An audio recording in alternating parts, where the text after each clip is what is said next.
Breaking news Telangana అసెంబ్లీలో BRS MLA Jagadish రెడ్డిపై suspension వేటు పడింది. బడ్జెట్ సమావేశాలు ముగిసే వరకు జగదీష్ రెడ్డిని సస్పెండ్ చేశారు. స్పీకర్ గడ్డం ప్రసాద్ కుమార్ పై అనుచిత వ్యాఖ్యలు చేసినందుకు జగదీష్ రెడ్డిపై చర్యలు తీసుకున్నారు.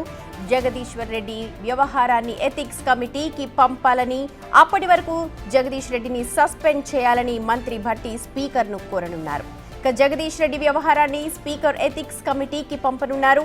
గతంలో కొందరు ఎమ్మెల్యేల సభ్యత్వాన్ని రద్దు చేయాలని ఎథిక్స్ కమిటీ సిఫార్సు చేయడంతో జగదీష్ రెడ్డి వ్యవహారంలో ఎథిక్స్ కమిటీ మరి ఏ సిఫార్సు చేస్తుందన్నదే ఇప్పుడు ఉత్కంఠగా మారింది.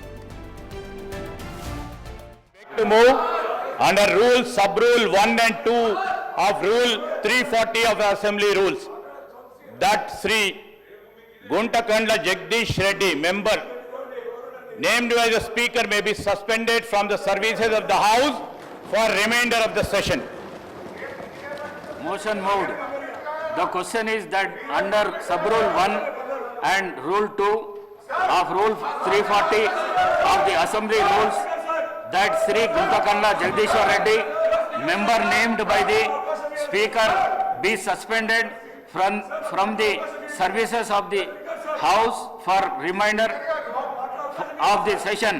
Those who are for the motion, please say ayes. Those who are against, please say no. Ayes have it. Ayes have it. The motion is carried, and the member named by the speaker is suspended from the services of the house for remainder of the session.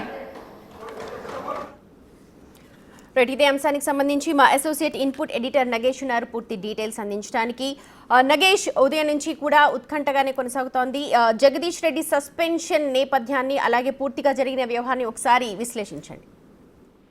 ఖచ్చితంగా ఏంటంటే సభ్యుడి వ్యవహార శైలి పైన ethics కమిటీకి నివేదిక ఇస్తామని చెప్పి deputy CM బట్టి విక్రమార్క సభకు ప్రకటించారు. నివేదిక వచ్చిన తర్వాతనే తదుపరి చర్యలు తీసుకుంటామని చెప్పిన పరిస్థితి. సో ఓవరాల్ గా చూస్తే సభ్యుడిగా ఉన్న జగదీష్ రెడ్డి గడ్డం ప్రసాద్ కుమార్ ను ఉద్దేశించి సభ మీ సొంతం కాదు, సభలో మీరు సభ్యుడు మాత్రమే అన్న రీతిలో ప్రజాస్వామ్యాన్ని కూని చేసే విషయంలో మాట్లాడారని చెప్పి కూడా ఆరోపించారు. ఎందుకంటే మా అందరి తరఫున మీరు పెద్ద మనిషిగా మాత్రమే కూర్చున్నారు తప్ప ఈ సభ మీ సొంతం కూడా కాదు అనేది, అంటే ఏకవాక్య పదంతో ఉద్దేశించి సభాపతిని ఉద్దేశించి మాట్లాడడం అనేది కూడా మొత్తం ఓవరాల్ గా సభలో ఉన్న సభ్యులందరూ కూడా తీవ్రంగా వ్యతిరేకించారు. అక్కడ గడ్డం ప్రసాద్ కుమార్ ఉన్నారని కాదు, అంటే వ్యక్తిని కాదు వ్యవస్థను కించపరిచే విధంగా మాట్లాడారనేది కూడా ప్రతి సభ్యుడు చెప్తున్నారు. అందులో సభాపతి సీటు మీద దళితుడుగా కూర్చున్న సభాపతి గడ్డం ప్రసాద్ కుమార్ ఉండడం కూడా సో మొత్తం ఈ వ్యవహారంతా కూడా ఒక రకమైన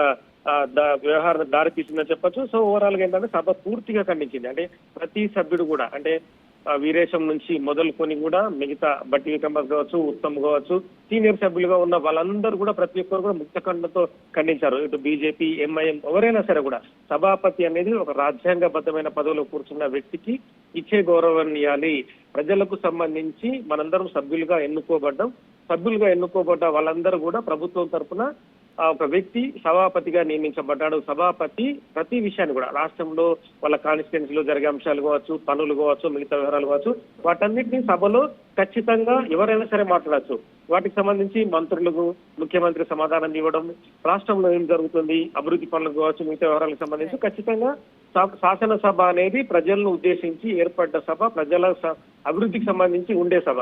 కానీ ఇక్కడ ఏంటంటే నీ సొంతం కాదు, సభాపతిగా కేవలం సభను నడపడానికే ఉన్న వ్యాఖ్యలు అనేది కూడా ప్రతి ఒక్కరిని కూడా ఒక రకమైన ఇదిగా వాళ్ళందరూ చూస్తున్నారు. ఎందుకంటే శాసనసభలో 2018లో ఉమ్మడి శాసనసభలో కూడా ఇలాంటి వ్యవహారంలోనే అప్పుడు సభ్యులుగా ఉన్న కోమటిరెడ్డి, వెంకటరెడ్డి అలాగే సంపత్ కుమార్ కూడా అప్పుడు కూడా ఇట్లా బహిష్కరణ వేటుకు గురయ్యారు. వాళ్ళందరూ కూడా 2014 అప్పుడు ఆనాటి ఏదైతే బీఆర్ఎస్ సంబంధించిన ప్రభుత్వం నాడు ప్రతిపక్ష సభ్యులు ఉన్న వెంకటరెడ్డి, సంపత్ కుమార్ ఈ సభ్యత్వాన్ని రద్దు చేసిందని చెప్పి కూడా బట్టి విక్రమార్క గుర్తు చేశారు. సభా సంప్రదాయాలను కాపాడడానికి ఖచ్చితంగా కఠిన నిర్ణయాలు తీసుకుంటామని చెప్పారు. గత గవర్నమెంట్ హయాంలో ఎథిక్స్ కమిటీకి సిఫార్సు చేసిన సభ్యులకు సంబంధించి కావచ్చు, అలాగే రూల్ బుక్ గురించి కూడా బీఆర్ఎస్ వాళ్ళు మాట్లాడుతూ ఉన్నారు. రూల్ బుక్ ను కూడా ఎక్స్ప్లెయిన్ చేశారు. రూల్ బుక్ మించి కూడా ఎవరు మాట్లాడలేదు. అంటే ఆ శాసనసభ వ్యవహారాన్ని చూస్తున్న మంత్రి శ్రీధర్ బాబు కూడా రూల్ 1 క్లాజ్ 2 అలాగే 340 ఆర్టికల్, అంటే శాసనసభకు సంబంధించిన రూల్ ని ప్రస్తావిస్తూ సభాధిపతిని ఏకవాక్యంతో మాట్లాడడం, ఏకవాక్యంతో నిన్ను నువ్వు అనే పదాల్ని అక్కడ వాళ్ళు ఖచ్చితంగా రికార్డెడ్ గా ఉన్న పదాలు కాబట్టి ఆ పదాల్ని ఖచ్చితంగా బేస్ గా తీసుకున్నారు. ఎథిక్స్ కమిటీ అనేది ఇప్పటికీ తెలంగాణలో ఈ ప్రభుత్వం ఏర్పడిన తర్వాత ఎథిక్స్ కమిటీని ఎక్కడ నిర్ణయించలేదు.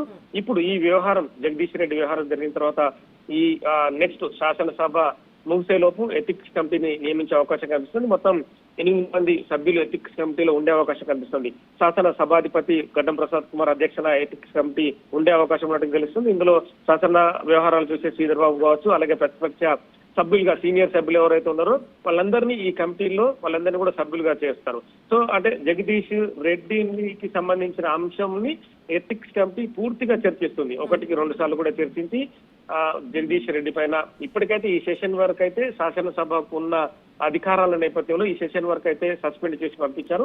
కానీ నెక్స్ట్ శాసనసభ సమావేశాల్లో పాల్గొన్నదా బహిష్కరణ వేటు వేయాలన్న అంశం పైన పూర్తిగా చర్చించిన తర్వాతనే జగదీష్ రెడ్డి మళ్ళీ సభలో ఉంటాడు లేదనేది కూడా ఎథిక్స్ కమిటీ రిపోర్టు శాసన సభాధిపతికి వస్తుంది. శాసన సభాధిపతికి వచ్చిన తర్వాత ఆ విషయాన్ని ఎథిక్స్ కమిటీ ఇచ్చిన రిపోర్ట్ ను కూడా నెక్స్ట్ సెషన్ లో ఎథిక్స్ కమిటీ నిర్ణయం ఎలా ఉండొచ్చని రాజకీయ విశ్లేషణ జరుగుతోంది.